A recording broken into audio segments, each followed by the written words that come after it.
Vous êtes d'accord, tout ce volet fiscal aurait pu être endossé par un gouvernement de gauche? Non, parce qu'un gouvernement de gauche serait probablement allé plus loin dans la justice fiscale et le partage des richesses. Donc moi, je vais commencer par être lucide. Il y a des dispositions qui vont dans le bon sens. Par exemple, celle qui indique une taxation minimale pour ceux de ces ménages les plus aisés qui, on le sait, par les mécanismes d'optimisation fiscale, arrivaient paradoxalement à avoir parfois des taux moyens d'imposition de 8, 10, 12%. J'aurais aimé qu'on ait la même exigence s'agissant des entreprises. Parce que moi, j'ai toujours été frappé que le bar tabac PMU du coin paye un impôt sur les sociétés de 25%, quand Starbucks, qui lui aussi vend des cafés, parce qu'il est domicilié fiscalement dans des paradis fiscaux intérieurs à l'Union européenne, paye en moyenne 6 ou 7%. Donc la justice fiscale, c'est éviter cette optimisation. Donc ça, c'est une bonne nouvelle. Et je ne vais pas faire l'opposant stérile et mais vous n'auriez pas voulu plus pour ces 65 000 foyers fiscaux? On avait entendu à un moment donné qu'il pouvait y avoir une augmentation des tranches d'imposition. Moi, je pense que, conformément à l'article 13 de la Déclaration des droits de l'homme qui prévoit que que les facultés contributives pour financer la dépense publique doivent être progressives, de réintroduire plus de progressivité dans les tranches d'imposition. Aujourd'hui, il n'y a que 5 tranches d'imposition. Et donc, ce ne serait pas déraisonnable. Vous savez, il devait y en avoir 9 ou 10 du temps de Chirac. Et je n'avais pas l'impression qu'on vivait sous un gouvernement collectiviste. Ça veut dire que les hausses d'impôts concerneraient plus de Français? Non, ça veut dire que dans les déciles les plus élevés, on réintroduit là aussi de la progressivité. Et puis, il y manque quand même des pans entiers. Rien sur la fiscalité du patrimoine. Il ne faut pas oublier que ça a été la mesure un peu emblématique de l'échec du en même temps. Le premier budget d'Emmanuel Macron en 2018, c'est la suppression de l'impôt de solidarité sur la fortune, transformé en impôt sur la fortune immobilière. Et depuis, alors même qu'il avait dit on évaluera, on regardera si ça atteint les objectifs initiaux, c'était ceux du ruissellement.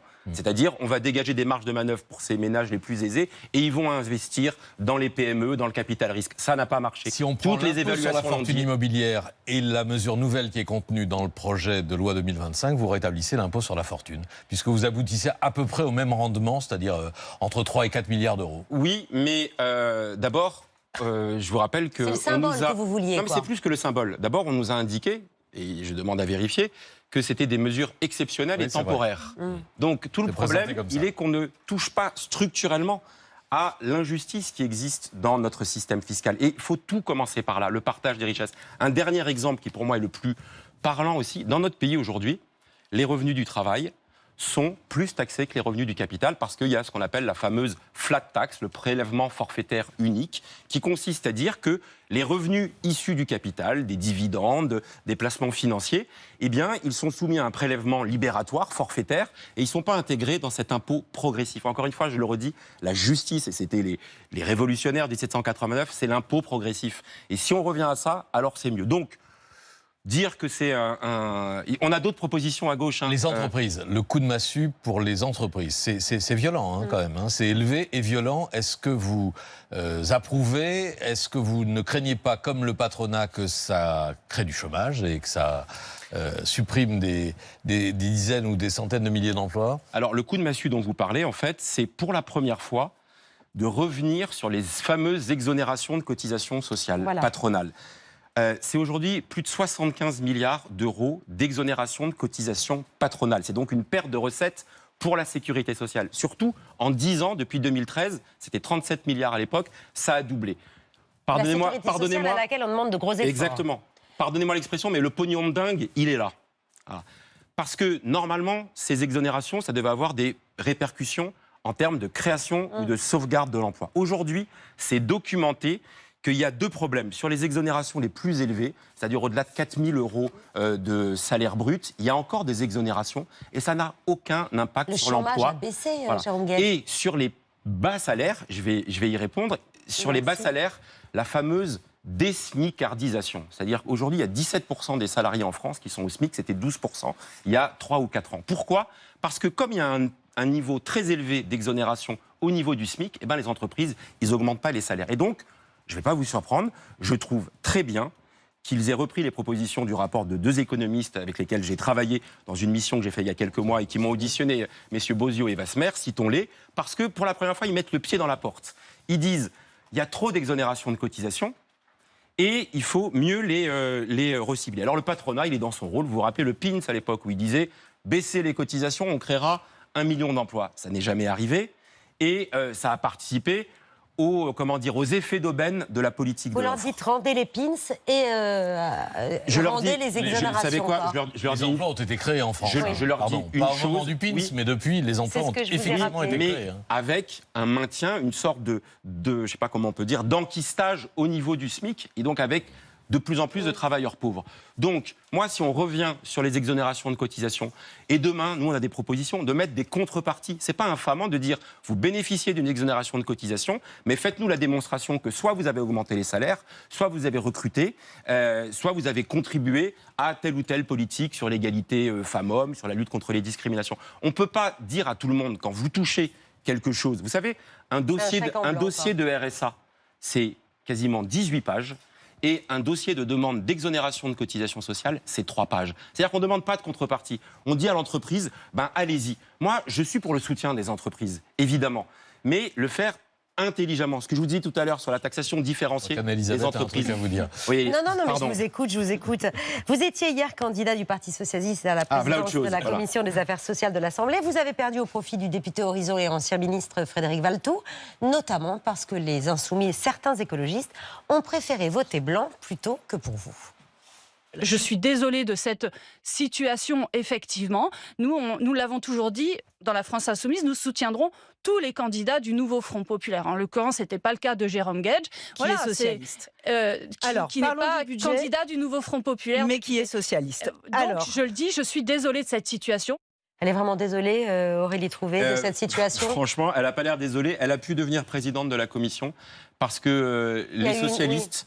membres de cette commission ont voté pour elle parce qu'il y avait un principe qui disait il y a une candidate insoumise à la commission des affaires économiques et il y a un candidat socialiste à la commission des affaires sociales. Sauf que eux, ils exercent une sorte de vendetta. Voilà. Ils ne m'aiment pas les insoumis. À cause de vos positions sur la France insoumise. Mais moi, j'ai une position extrêmement claire. Vous n'êtes plus au groupe socialiste. Je suis membre du groupe socialiste, je suis porte-parole du Parti socialiste. Je suis membre du groupe socialiste.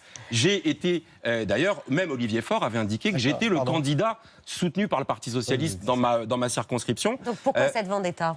Mais parce que j'ai dit ce que tout le monde pense, en réalité, c'est que la brutalisation du débat politique et les outrances que commettent les Insoumis font qu'à un moment donné, il faut être honnête. Moi, j'ai refusé le logo de la France Insoumise parce qu'un mois auparavant, le 29 avril, ou un petit peu plus, Jean-Luc Mélenchon a écrit un texte. Et c'est la première fois que je l'ai dit, alors que j'ai aimé cet homme, je l'ai soutenu, je l'ai accompagné pendant des années, mais les bras m'en sont tombés quand j'ai vu qu'il a franchi la ligne rouge. Il a écrit un texte ouvertement antisémite me concernant. Et donc moi, j'étais prêt à perdre une élection plutôt qu'à perdre mon âme. Et donc, j'ai assumé de dire, je ne veux pas ce logo-là. Mais moi, je suis socialiste, je suis pour le rassemblement de la gauche et des écologistes, et même de la gauche radicale, mais certainement pas incarné par celles et ceux qui préfèrent, d'une certaine manière, et ce qui ma mésaventure d'hier, en fait, elle dit cette chose simple, à certains moments, ils font perdre la gauche.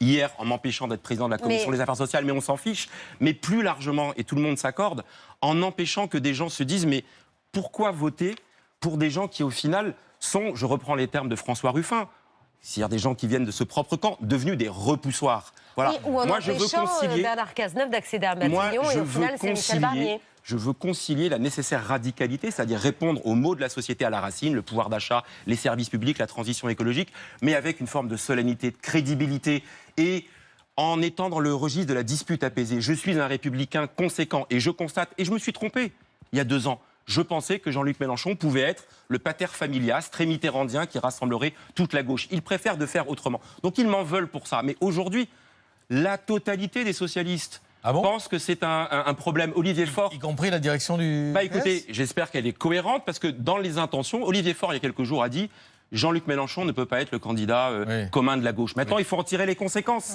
Il faut assumer de ne pas rester dans la roue de ceux qui veulent nous faire perdre. Il faut qu'Olivier Faure quitte la direction du Parti Socialiste, comme le suggère François Hollande. Non, il faut que nous soyons... Enfin, le sujet, il n'est pas là. Le sujet, il est d'avoir cette position claire, qui est, on peut être très à gauche et très républicain. On peut avoir envie d'exercer le pouvoir et pas se rabougrir sur un mode de fonctionnement qui, au final, ne gagne pas. Parce que tout ça, au bout du bout, ça ne gagne pas. À quoi ça sert de se qualifier au premier tour d'une élection présidentielle en ayant durci le débat, si au deuxième tour, vous êtes un repoussoir et que face à Marine Le Pen, vous êtes sûr de perdre? Moi, je veux éviter cette situation. Et donc, on a besoin d'une gauche républicaine, socialiste, écologiste, européenne, qui n'est pas une gauche tiède, qui n'est pas une gauche timorée, qui n'est pas une gauche édulcorée, mais qui ne considère pas que le bruit et la fureur sont l'alpha et l'oméga du débat politique. Donc moi, je suis un homme de gauche, mais je pense qu'il y a un échec annoncé à ce genre de comportement. Et donc, ils peuvent se déchaîner contre moi sur les réseaux sociaux, valider des mensonges. Ce n'est pas mon mode de fonctionnement. Et je vais vous dire une chose, ça rejoint le débat qu'on avait sur le PLFSS. Ça a des conséquences concrètes pour la vie des gens. Parce que moi, je m'en fiche. Enfin, j'aurais préféré être président de la Commission des affaires sociales. Mais ça avait une conséquence très concrète. C'est le président de la Commission des affaires sociales qui déclare recevables ou pas les amendements au PLFSS. Et donc, nous aurions pu, dès ce projet de loi de financement de la sécurité sociale, par exemple, débattre de l'abrogation de la réforme des retraites, parce que mon candidat adverse, Frédéric Valletoux, il ne va pas déclarer recevable un amendement de cette nature-là. Et donc, nous aurions pu avoir, dès la semaine prochaine en commission et dans 15 jours dans l'hémicycle, un vrai débat sur le vrai sujet de nos préoccupations. Et pour leur petite tambouille, pour leur mesquinerie, pour leur vendetta personnel, pour leur obsession pathologique auprès de certains et singulièrement de moi, eh bien, ils privent les Français de ce débat essentiel qui sont les aspirations majoritaires. Donc vous voyez, tout ça, c'est pas à la hauteur de l'enjeu. Donc il faut vraiment qu'on passe à autre chose. Je suis un peu en colère, mais ça se voit, ça s'entend. Oui, ça se voit parce que ça fait perdre la gauche à la fin. Et moi, je veux une gauche qui soit fédératrice et qui ne cède pas aux sirènes des outrances et de l'excès. Je voulais vous parler de la une du Parisien. Enfin, c'est Bruno Retailleau, le ministre de l'Intérieur, qui fait la une aujourd'hui. Il sait ce que veulent les Français et il annonce notamment qu'il veut durcir les conditions de régularisation des sans-papiers. Quelques heures plus tard, aujourd'hui, Michel Barnier entame une visite à Poitiers et regardez comment il a été accueilli par Sacha Houlié, ex-membre du groupe Renaissance et désormais député non inscrit de la Vienne. J'ai un regret parce que mardi, j'ai pas voté la motion de censure. Et quand j'ai lu le Parisien ce matin, j'ai regretté amèrement de ne pas l'avoir voté au vu des propos du ministre de l'Intérieur. Sur ce sujet, sans froid. Mais je vous dis ce que j'en ai pensé parce que je trouve que les propos de M. Retailleau ce matin, c'est une provocation. Il agit sur... J'ai le regret, sincèrement. Non, je respecte votre opinion. Hein. Mais c'est quelqu'un qui a le sens de l'État. Quand vous voyez cet ex-député Renaissance dire qu'il regrette de ne pas avoir voté la motion de censure mardi, qu'est-ce que vous lui dites? De vous rejoindre, de siéger sur les bancs de l'Assemblée et d'arrêter d'être sur les bancs des non-inscrits? Alors, sur la forme, il n'avait pas besoin de lire l'interview de Bruno Retailleau ce matin pour savoir que Bruno Retailleau jouait le rôle de poisson pilote pour faire des risettes à l'électorat ou plutôt à la direction du Rassemblement national, à Marine Le Pen, qui depuis le début a dit qu'elle mettait sous surveillance ce gouvernement, qui est donc sous l'influence de Jordan Bardella et de Marine Le Pen. Ça, c'est sur la forme. Sur le fond, je trouve le Premier ministre un peu fuyant, parce qu'on voit bien qu'il y a un pas de deux qui est organisé. Bruno Retailleau, dans une interview aujourd'hui dans Le Parisien, dit des choses que le Premier ministre n'a pas du tout évoquées dans un discours de politique générale. À quoi ça sert de se présenter devant la représentation nationale et de ne pas évoquer des mesures aussi, baroques, pour ne pas dire dangereuses, que celles qui sont mentionnées dans cette interview. Quand je lis que M. Retailleau cherche à réfléchir à recourir à des pays de transit pour procéder à des éloignements, c'est-à-dire concrètement, on ne peut pas éloigner vers l'Afghanistan, il le mentionne, ça veut dire qu'on va éloigner des gens vers le Pakistan, qu'on va donc les indemniser, il faut que ça se passe sur la base du volontaire, enfin bref, tout ça, c'est pour amuser la galerie, en l'occurrence pour amuser le Rassemblement national. Donc pour Sacha Houlié, il y a probablement, en effet, à franchir le pas et aller plus loin, à un moment donné, en considérant que c'est un affront qui est fait à tous ceux qui sont attachés à l'état de droit que M. Retailleau a vraiment envie de passer par-dessus bord.